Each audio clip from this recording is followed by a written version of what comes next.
सल्लल्लाहु ताला अलैहि वसल्लम जन जो फरमाने आली शान है जहाँ मुझे एक बेर दुरूद पाक पढ़ियो अल्लाह तबारक ताला उन ते 10 रहमतूं नाज़िल फरमाए थो। सल्लू अलल हबीब सल्लल्लाहु ताला अला मुहम्मद सल्लल्लाहु ताला अलैहि वसल्लम।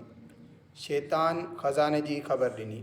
एक शख़्स माल दफ़न करे विसारे छॾियो ऐं हज़रत सिना इमाम आज़म अबू हनीफ़ा रहमतुल्लाह ताला अलैहि जी खिदमत बाबरकत में हाज़िर थियो। पाण फरमायूं सॼी राति नफ़िल नमाज़ पढ़ तोखे यादि अची वेंदो। उन शख़्स नमाज़ पढ़णु शुरू कई। अञा कुझु रकातूं ई पढ़ियूं हुयूं त उनखे यादि अची वियो। पोइ उन नफ़िल नमाज़ ख़तमु करे छॾी। पोइ इमाम आज़म रहमतुल्लाह ताला अलैहि जी खिदमत में हाज़िर थी इहो वाक़ियो बयानु कयो। पाण फरमायूं मूंखे मालूम हो त शैतान तोखे सॼी राति नमाज़ न पढ़णु ॾींदो ऐं तोखे तुंहिंजो माल यादि ॾियारींदो त जीअं तूं नमाज़ छॾे ॾीं।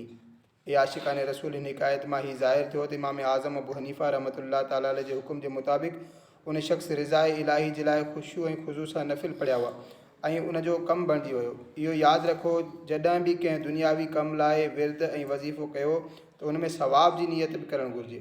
मिसाल तौरु रोज़ी में बरकत, बीमारी खां शिफ़ा, कर्ज़ जी अदायगी, औलाद थियणु या रिश्तो मिलणु वग़ैरह जे लाइ कंहिं काफ़िले में सफ़र कयो या को विर्द वज़ीफ़ो कयो त अल्लाह पाक जी रिज़ा हासिलु करण जी नियत ज़रूरु करियो।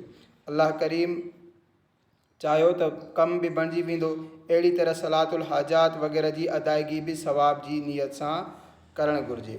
ॿाहिरि शरीयत में आहे जंहिंखे रकातुनि जी ॻणप में शक हुजे, मसलन 3 थियूं या 4 ऐं बुलूग यानी बालिग थियण खां पोइ इहो पहिरियों वाक़ियो आहे त सलाम फेरे या को अमल नमाज जे ख़िलाफ़ु करे त टोड़े छॾे या ग़ालिब गुमान जे मुताबिक़ पढ़ी छॾे, पर हर सूरत में उन नमाज खे वराए पढ़े।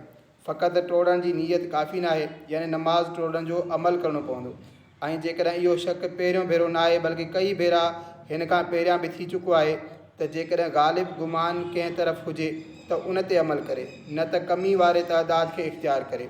यानी 3 या 4 में शक हुजे त 3 करार ॾिए, 2 ऐं 3 में शक हुजे त 2 ऐं अहिड़ी तरह ऐं 3 चौथीं रकात में क़ाइदो करे त 3 रकात जो चोथों थियणु मोहतमिल यानी 3 खे चौथें थियण जो इम्कान आहे ऐं चौथीं रकात में क़ाइदे खां पोइ सजदे सहव करे सलाम फेरे। ऐं ग़ालिब गुमान जी सूरत में सजदो सहव न आहे, पर जॾहिं सोचण में हिकु रुकन जी मिक़दार यानी 3 भेरा सुभानअल्लाह चवण जी मिक़दार जो वक़फ़ो कयो त सजदे सहव वाजिब थींदो।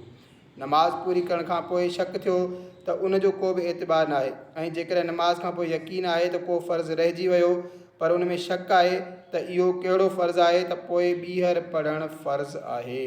अल्लाह